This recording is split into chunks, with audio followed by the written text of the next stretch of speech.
Willow Bend Farm. It's a family farm. Willow Bend Farm is a dairy farm. We milk cows and we grow feed for the cows. Willow Bend Farm includes 3 sites, 5,400 cows, 90 employees, and 9,000 acres. We produce about 50,000 gallons of milk a day, or just under 20 million gallons a year.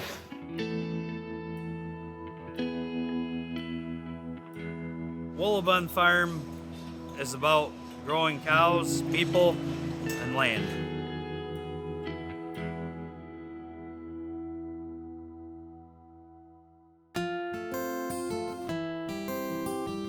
My name is George Muller. I was born in New Rochelle, New York, May 19th, 1932, a vintage year. I'm Mary Lou Muller, and I was Mary Lou Morgan. I was born in Batavia, New York, and I don't tell when. My early interest in farming was due to my mother. She encouraged it. When other kids went to camp, we went to a farm camp. And when I became a teenager, she sent me to my uncle's farm. In '43, I was 11 years old. I started helping. Not much at 11, but a little. And from then on till 18, I was here. My uncle, Norval Budd, had been a Cornell graduate in 1929. 2 other uncles had gone to Cornell. And if you're going to be a farmer, that's where the Agricultural College of New York State is. So I eventually, not at first, but eventually was accepted, and it was a wonderful choice.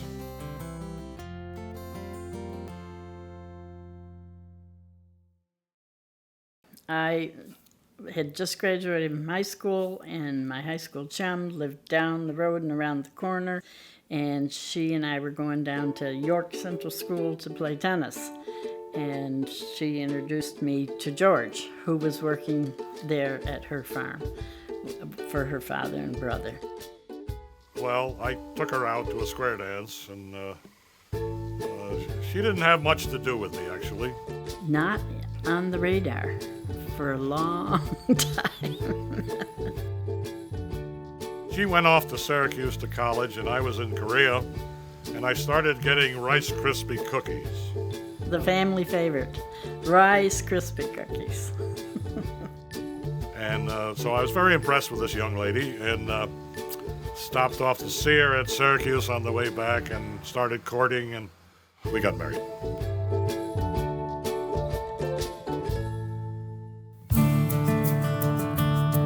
My uncle had the farm, but he did not farm it. I needed a little muscle, and I didn't have a lot of muscle, but I had enough, so I joined a partnership. There's a lot of luck in farming, and I had just started out. We had a wooden silo that was empty. When a silo is empty, it's somewhat prone, unless it's well constructed, to blow over. Hurricane Audrey came through, blew that silo down. I went out that morning and I said, oh my heavens, where am I going to store my silage? This is a disaster. I'm just getting started. Lord, what am I going to do? But that was the luckiest thing that could have happened to a new farmer, because I had some experience with trench silos. We built a bunker silo out of the boards, and we've been bunker silos. I've made a lot of money with bunker silos ever since.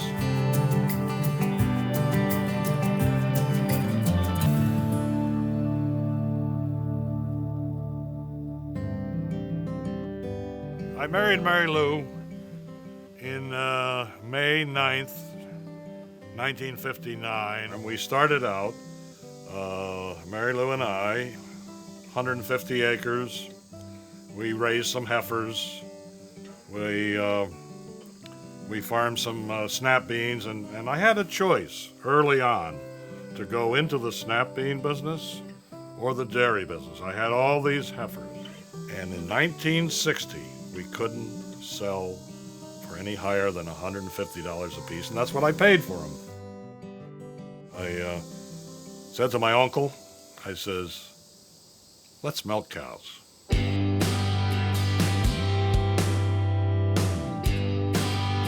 Bought some very cheap milking equipment and we were in business.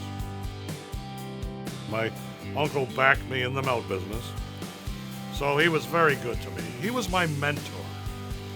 He was my partner. He was the start of Willow Bend.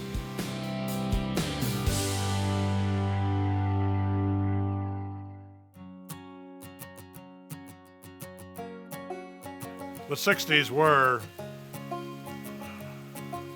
a decade of growth. The family was growing, the kids were getting older, and they became a little more helpful. They would come over and enjoy, hopefully, hustling the hay bales and whatever you do on a farm. I think farm life teaches you when you don't feel like it, you got to get it done anyway. What we learn to do is take a difficult situation and make it enjoyable as we're exhausted and pushing hard to get something done.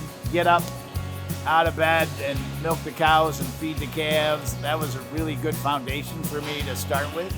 You contributed, and there was great value in that as building myself as an individual. Amongst the family, we got a job to get done.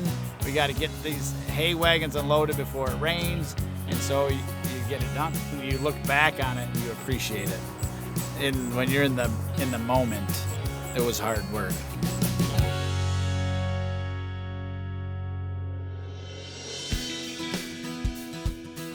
The whole sweet corn enterprise was a real event, and it was kind of a community-wide event. We discovered a need in the community for early corn. Eventually, we raised 120 acres of sweet corn. Now, how do you get it picked? We hired the kids from town. I was not able to pick corn because I was too little, so we were out on the side of the road with a card table and crates of sweet corn, and we sold sweet corn to the public. And then as I got older, I was able to be part of the picking crew and then eventually, be kind of a crew leader. For years, people didn't even know we had cows. They thought we were the corn people.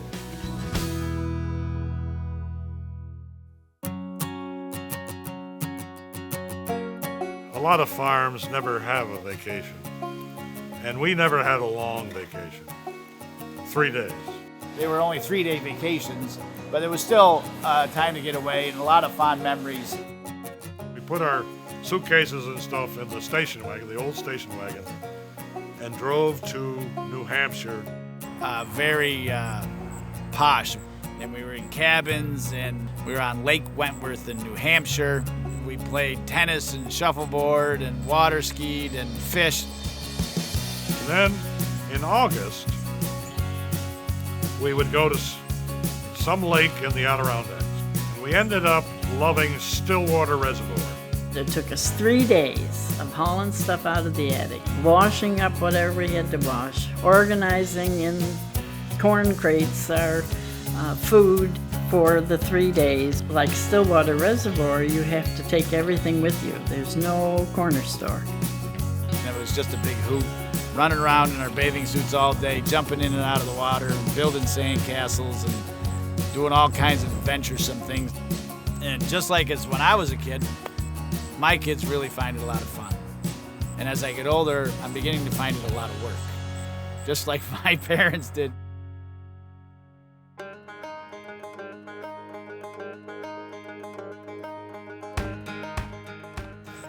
After high school, I entered Cornell in 1982 and graduated in 1986. And I got a couple offers, and I picked Agway in the farm store, retail sales. In 1991, my father and I started a partnership.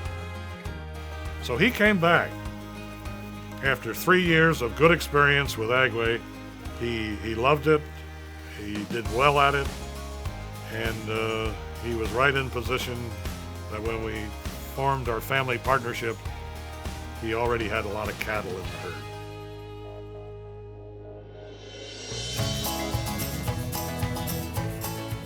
In 1993, our cooperative extension agent called and asked if we would take in interns. And we have a long tradition of taking in summer interns. So John came to Mary Lou and I and said, Dad, the intern from Berry College is a girl named Sally. About 2 weeks before our intern's supposed to arrive, I discovered that it was a female, not a male. So one of the questions I asked her in the phone interview was, how much could she lift? Because it is kind of important. Once I got to know her, I found out that she took a lot of exception to that question. And I thought it was a very practical question. I had come off of working for some other people and could tell them that I, could lift enough to prove myself on the farm. So I came up here and I ended up living with my in-laws. Most delightful young lady you'd ever want to meet. Well, I thought she was really nice and very polite and well-mannered. Her parents did a good job raising her, and her work ethic was tremendous. She was fun to be around, and she had a great personality, and we did a few things together, and I kind of put on the whole show that I was exposing her to the Ontario County Finger Lakes area. It was very pleasant to me, and at that time I wasn't sure what his intentions were, but since I had to go back to college for one more year. And thankfully, our neighbor, after she graduated, our neighbor gave her a job. Things went boom, boom, boom, boom. And so by 1995, we were married.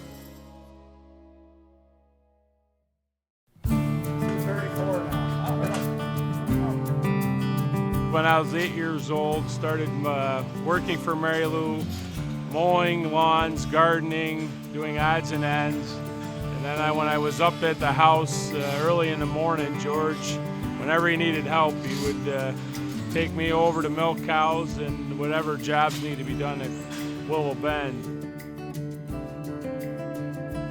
As he proved himself, my dad got him more and more, and pretty soon my mom no longer had a lawnmower boy, and my dad had a new farm employee. Today he's a partner, he's doing an excellent job, and he's kind of the seasoned veteran.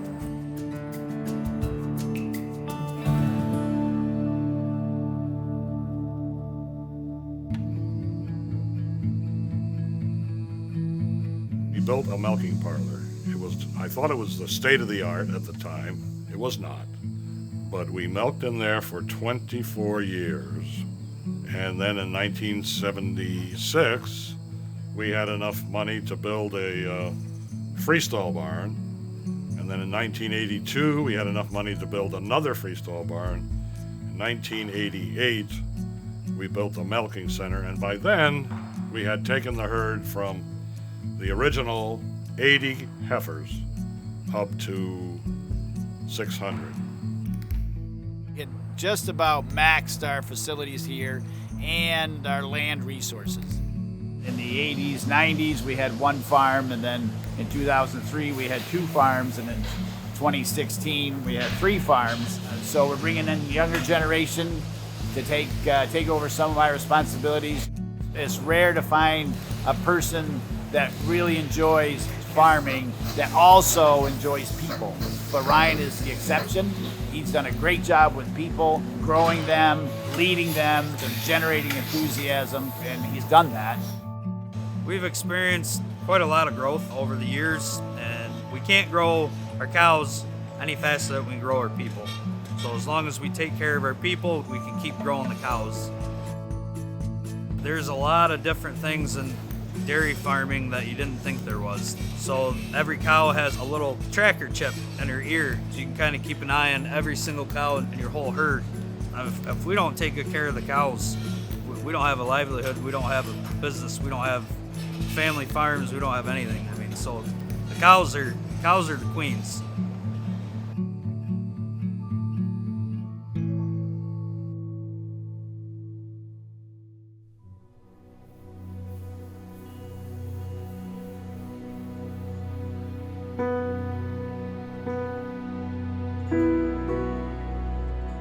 My dad, he worked like crazy when I was younger. But I always felt connected because of the family dinners, he would ask about your day and connect with you then. He would make use of that time. It was short pieces, but he would make it valuable.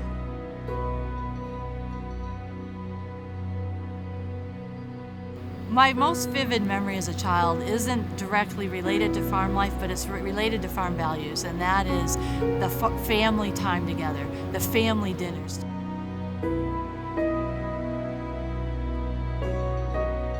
We are really close. And we're drawn to each other, and my sister's in town, and we always make sure we have family dinners and connect with her as long as she's here, and we just get along. And I don't know if that would have happened if we weren't on a farm.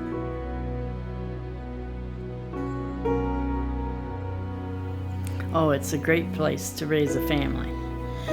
And if you can make a profit, even though it's really tough when you start out.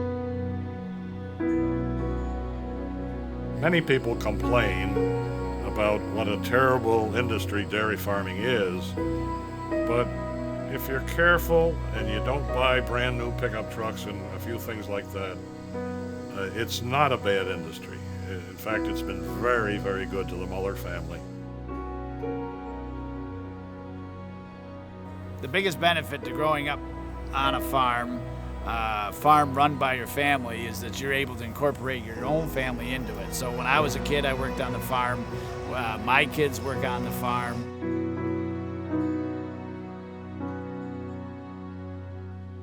The legacy you leave is your children. That is the legacy you leave. Mary Lou and I have spent our lifetime building this, and John Muller has his too, and others, many other good people, good people.